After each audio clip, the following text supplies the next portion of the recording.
जलंधर से। राधे श्री हरिवंश। राधे राधे प्रभु जी। महाराज जी, जब परमात्मा का नाम लेते हैं तो दो तरीके समझ आए। एक तो जिह्वा से बाहर नाम लेना, दूसरा ऐसा पुकारना जैसे पास के कमरे में से माँ भाई बहन को पुकारते हुए बार बार बुलाना, इस भाव से वो सामने आ जाएं। मेरा मार्गदर्शन करें महाराज जी, मैं दोनों में से किस तरीके से बुलाऊं? मतलब एक तो जिह्वा से बाहर लेके और एक तो पुकारते हुए। देखो, एक होता है वाचिक, फिर होता है उपांश, फिर होता है मानसिक। परा पश्यंती मध्यमा वैखरी, ये वाणी है। जो हम बोल रहे हैं वैखरी वाणी है।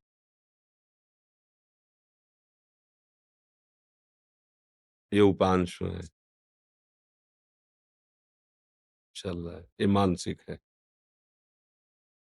बिल्कुल शांत मन, शांत इंद्रियां, और वो परावाणी से भजन हो रहा है। तो हमें अपनी स्थिति देखनी कि हमारा भजन कहाँ से कहाँ तक पहुंचा है। यदि हमारा थोड़ा मानसिक जप करने के बाद मन भाग रहा है, तो हमें मानसिक जप पे ज्यादा नहीं टिकना चाहिए, हमें तुरंत वाचिक पर आना चाहिए। भाग रहा है ना, अब वो बनेगा नहीं सही। अगर हमारा मन थोड़ा हमें सहयोग कर रहा है, तो उपांश जप में आ जाना चाहिए। ऐसे अब लग रहा है कुछ जप रहे हैं, पर क्या जप रहे हैं, कुछ लग रहा है ऐसा। मानसिक जप ये होता है कि सामने मंत्र है, कान में सुनाई दे रहा है, आंख में एक एक अक्षर जमा हुआ है, और अंदर से परावाणी से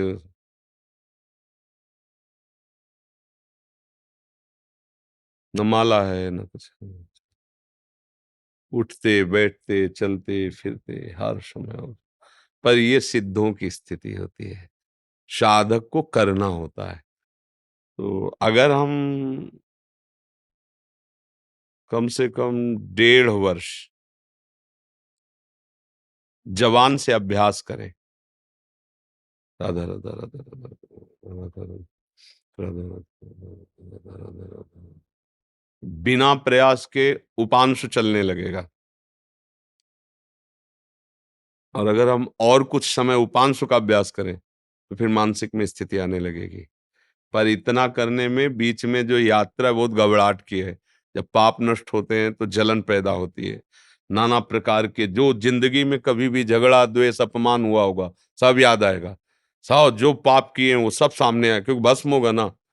और उस समय साधक को टिक पाना बड़ा कठिन होता है। अच्छा, जो कमजोरी रही वो तुम्हारे सामने उपस्थित हो जाएगी। जैसे आप काम, क्रोध, लोभ, मोह, मद, वही तुम्हें दबाना शुरू कर देगा, क्योंकि अब युद्ध शुरू हो गया ना।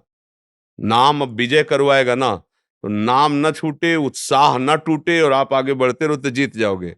और इसके लिए साधु संग बहुत जरूरी है। जैसे हम कहीं हार रहे हो और कोई हमारा विश्वास नहीं कह दे, जीत गए जीत गए, अरे बस जीत गए, उठा पटक बस पटक, तो उसमें बल आ जाएगा। उसने दिया कुछ नहीं, वाणी से केवल बोला तुम निकल गए, घबराना मत, आप बस आगे निकल गए, आप निकल जाओगे। अरे तुम क्या निकल पाओगे, गए गए, वो निरुत्साहित होकर मर जाएगा। कि उत्साह बढ़ाना, तो संत संग क्या करता है, हमें रोज उत्साह बढ़ाता है भगवत भजन के लिए, भगवत प्राप्ति के लिए। तो हम अपनी स्थिति को देखें कि हमारी स्थिति क्या है। अगर कुछ मिनट हम जब शांत होकर जपते हैं, फिर मन भाग जाता है, परेशानी, अभी हमारी मानसिक स्थिति नहीं, हमें उपांश में आना है, और उपांश में भी जी घबराने लगता है, परेशानी हो रही, तो नाम कीर्तन करना है, राधा वल्लभ राधा वल्लभ राधा वल्लभ श्री हरि राधा। अनेक राग रागिनियों से इसीलिए हमने छूट दी है कि आप अनेक धुनियों में गाओ। संसारी आदमी है, तुम्हें पसंद है ये धुनी, उसी पसंद धुनी में राधा नाम लगाओ। राधा नाम जहर है, पर उसे शोध करके दो, जब शोध करके दोगे तो दवाई का काम कर जाएगा। संसारिक ध्वनि है, पर लगाओ राधा नाम उसमें, और आप गाओ राधा राधा राधा, तो भाव को भाव अनखाल सहु, नाम जपत मंगल दिशि दसहु। समझ पा रहे प्रश्न करता जी?